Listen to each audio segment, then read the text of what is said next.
Sally Field really set a brilliant example when she played my mother. She kind of taught me how to give myself permission to take myself seriously as an actor.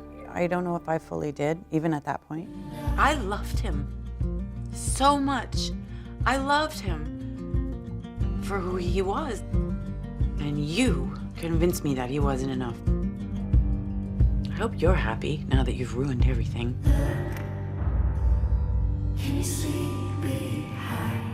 How do you see Helen? Or what do you think of her as a character? I think of her as a woman struggling to handle a very difficult situation. I think she doesn't know how to gracefully handle all of this bad stuff.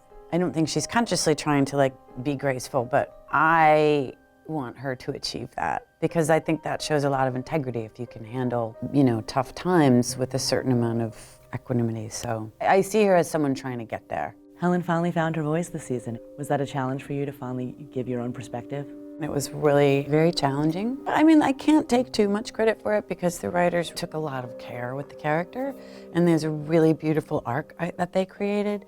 And she starts off in a really very bad place, and they let that go and gave me permission to do all of this kind of really ugly stuff and be a bad parent and not a great daughter, and just really breaking out of a lot of the confines she had last season.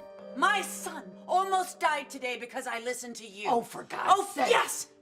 You kept insisting. It was all in his head and made me feel like a pathetic, crazy. And the whole time it was so obvious he was very, very sick. How does it compare to the first season for you? It's more specific. The last season I was a very reactionary character, so I was always reacting off of Dom, who plays Noah, or reacting off of Allison, who's Ruth. So this season, she's a motivating force, which is a lot different than to just constantly be responding to events that are going on around you. Are you still seeing her? I don't want her anywhere near my kids. Let's talk about this next session. It's all I'm asking for, Noah. It's the only thing I want. Well, you might not get to have everything you want, Helen. You're so selfish. How did I not see that all these years? I got to do more stuff and reach more highs and have more lows, and the writers listen to the actors as well, so you get some input. Do you ever spend any time in the writer's room? Is that something you want to do? I went to the writer's room once, and I actually did pitch them the idea. I wanted Helen to do ecstasy with her babysitter and the babysitter's boyfriend. I just thought that would be a really funny thing to see.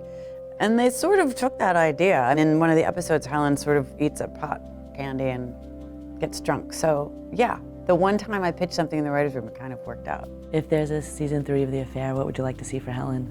Hopefully if there is a season 3, I know what is planned, which sounds great. And it's very, very different from this year. And I think would be great TV. So let's see if we get to do it. I think it will be really fun.